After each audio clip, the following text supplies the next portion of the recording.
The East Plano Islamic Center is calling their planned community Epic City, and it would sit about 40 miles from Dallas and contain about 1,000 homes, parks, a school, and a mosque. Developers say they're still in the first phase of planning and have not broken ground for construction. But Governor Greg Abbott launching several state investigations against them, claiming the developers want to impose Sharia law or Islamic law. But Epic City developers say that's simply not true. And their attorney says this is a case of racial profiling. So joining me now is the attorney who once represented Texas Attorney General Ken Paxton and now for Epic City, Dan Cogdell. Dan, thanks for hopping on this morning, sir. Appreciate your time. Good morning. So this has become a story that is transcending Texas. Why do you think your clients and this concept have become such targets here? Well, let me put it this way. If this was a church, a Presbyterian church in Red Oak or a Catholic church in Waxahachie, Texas, we wouldn't be having this conversation. Mm-hmm. So you think it's because there's a mosque on property? I think that's the one sole part of this? Absolutely. The governor from public pushback is that this community is going to impose Sharia law. What's your response to that and people who don't want to see this project come to fruition? That's absolute absurdity. They have no intentions of that. There are 7,000 of them that attend. There's 7,000 to 10,000 that attend the current mosque. There are lawyers, judges, doctors, politicians that attend that church. It's just absurd. Right now, we're hearing all the pushback on it. What kind of support is this community, garnering, and how many people? I don't know if you have a number, but how many people are raising their hands and saying, "Hey, I kind of want to live here with me and my family"? Well, that's a good question. I don't really have the numbers in front of me. I do know that the tide seems to be changing in terms of from the opposition to support, because the Governor Abbott has put out nothing but misinformation and lies so far, because they have overwhelming connections in the community. The Dallas and Fort Worth area, there's approximately 300,000 Muslims that live here, and they're peaceful, law-abiding, decent, hardworking people.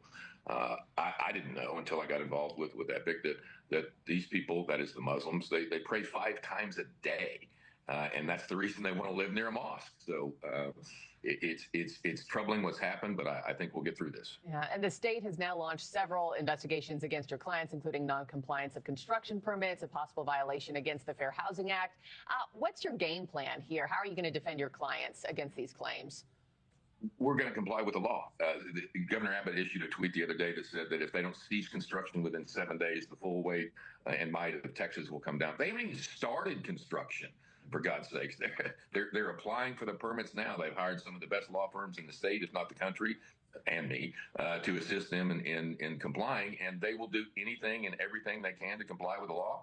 If they want to interview my clients, call me. If they want to look at our papers, call me. If they want to inspect the property, call me. He said that Texas Rangers are going to investigate.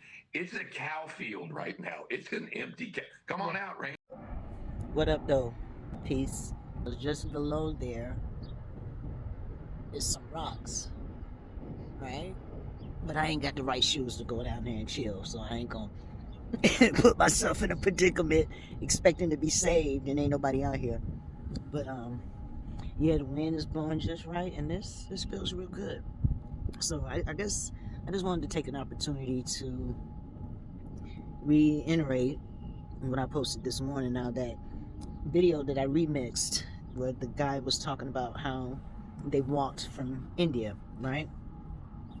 The context of his video was basically stating that there's a way to get from the continent of Africa to North America by walking. I wish there was a way that we can put an expedition together and find that out, like, Hidden Mysteries. Remember that show from back in the day, Hidden Mysteries? I'm not saying it's not possible, but I'm just saying in the context of that video, those gentlemen had not walked from the continent of Africa into America.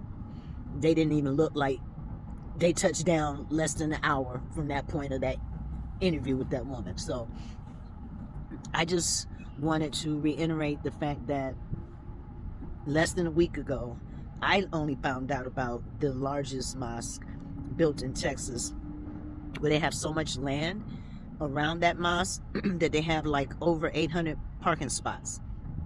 So when I read that, I should say, I was like, okay, 800 parking spots? I automatically assumed that this was going to be a place where Arab Americans, other Muslim Americans will, you know, travel from around and gather there, right?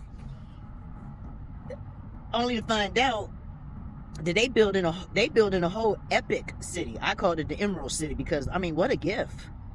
What a gift from the land of Oz to just have all of this land laid out for you, and you're gonna get new homes, new schools, new pipes, new everything. And ain't fought no American wars. Not one war. You know, my granddaddy fought in wars. My stepdad fought in wars. We ain't never been gifted like that. Yeah, so this is like Homestead at 2.0 on steroids, because that epic center plan for that city in Texas, where you had a large influx of people who came out of Canada and moved out of states that weren't too keen to gun laws. So imagine that you moved your whole family to a state that's, you know, known to thinking that American way, only to find out your neighbors is about to be Arab Muslim Americans. Oh, excuse me, European white minorities is what Biden called them when he warned us that, you know, we're gonna basically be up under them. Well, they damn sure setting up camp to get it just the way they want it. I mean, they got all the gas stations and liquor stores in the black neighborhoods. They haven't embarked in the white communities for the most part. You know, they might have a couple of gas stations, but you know where I stay at, the gas stations are still manned by white folks. I mean, they have one. It's a new. I take that back. It was one new laundromat that came out. It's less than 3 years old. The person that I initially met was Arab American. He was the one that, you know, built it, put all the stuff in. But he no longer owns it. It's a white female who now owns the business here in the town that I stay in. But I'm just like, wow, what a gift. The Epic City. Interesting name, too. But they have a mosque there that's the largest in the country. You know, here in Michigan, we have the largest demographic of Arab Muslim Americans spread out throughout Michigan. Living quite nicely, if I might add, okay? So now you have a whole city being built. Because see, this was my thing. And what came with Trump? The races, the KKK, the cavalry coming out of South Africa. We used to that. We can deal with that. We can handle that. But I believe what Kamala was going to bring was some slum dogs out of India. They already damn near took over Georgia. Hence why they had to come up with them quick trips, because them Indians own all those 7-Elevens out there in Georgia. They have horrible customer service. I'm sorry. Now here in Michigan, we have the more elite Indian Americans. They're in the medical field, in the engineering field here in Michigan, right? But out there in Georgia, that's where the slum dogs are at, right? And so if Kamala would have became president, I feel they would have came over here in droves. They would have came over here in droves. You hear me? So, and I mean, if y'all ever watch them Indian videos, what they do, yeah, I'll be ready to leave about India too. There's way too many people over there.